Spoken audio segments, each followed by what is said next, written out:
That the president of the ANC is not going to be delivering the closing remarks at the largest gathering of the party, at least when you consider the provinces. So, of course, people are going to read into that a whole lot more than what's been said. But let's get you a sense of the latest on the ground. Mbali Thethani is monitoring the situation from inside the Olive Convention Center. Those are live visuals, and Mbali joins us now live as well. And, of course, Mbali, there's still several other things that need to be completed today, including, of course, the nomination and voting of Provincial Executive Committee members.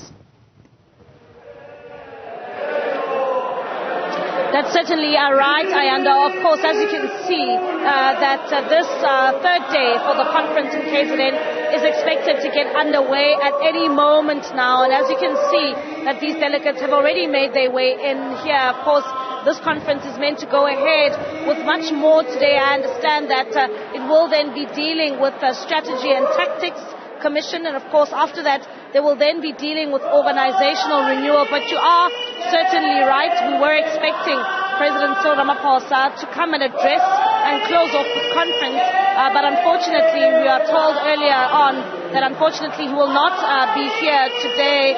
But just to explain, Ayanda, as in terms of what's going to happen today, we are joined we know that the PEC has been dissolved, but he still remains the spokesperson of the province until a new one has been appointed. Today, program is expected to kick off at any moment now.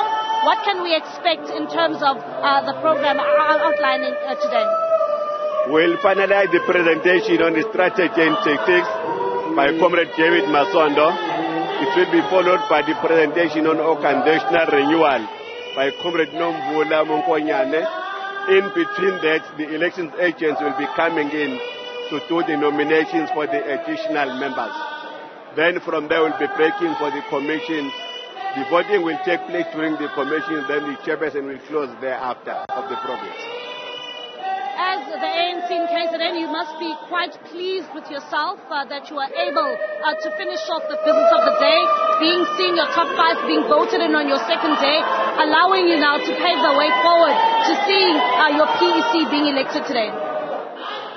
What is good about it is that all those who had predicted that he will fail to sit in time, will fail to adopt credentials, they will be infighting, we proved them wrong.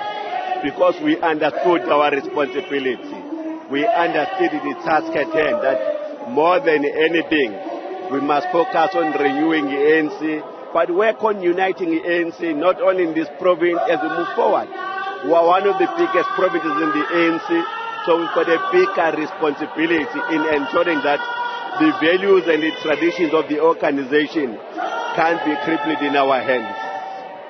How important is it for this conference now to break off and go into those commissions? Because you would know you have that ultimate goal of course, planning for the 2024 elections, and, of course, looking into your policies as well. How important are those commissions today? That is the core mandate of the conference. It's not only about electing a conference, it's about assessing the work we have done in the previous years, but also giving the current PEC to be elected the task what to be doing moving forward.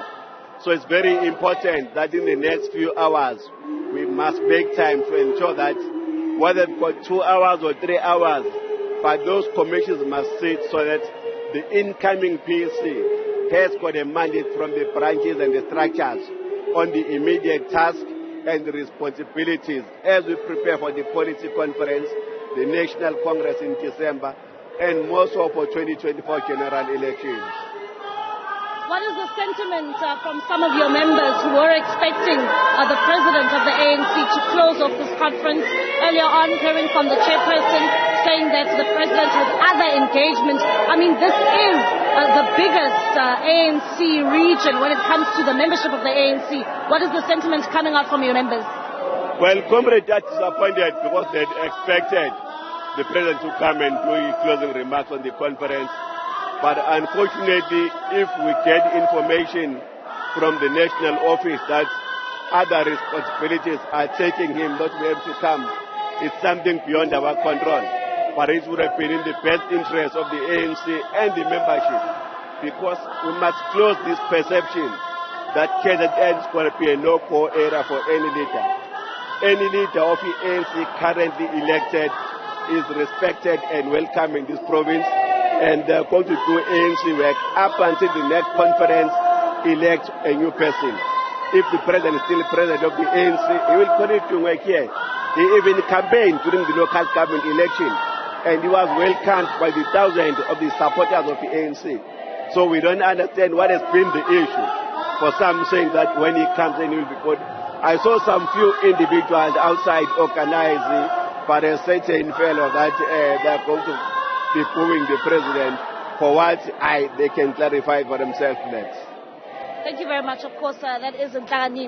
He is the spokesperson of the ANC in KZN until a new one is indeed appointed there, talking about the issue around President Cyril Ramaphosa not addressing this conference and closing off this conference, saying that some members of the ANC in KZN quite disappointed there. A number of people are reading a lot into that stance taken by the president, this being the biggest region or the biggest province for the ANC in terms of membership, and why the president would not come here and address the closing of this conference. At the same time, just before conference kicked off this morning, I know a number of people were saying that there would be some sort of protest outside that was expected to bar the president from coming to address the membership here.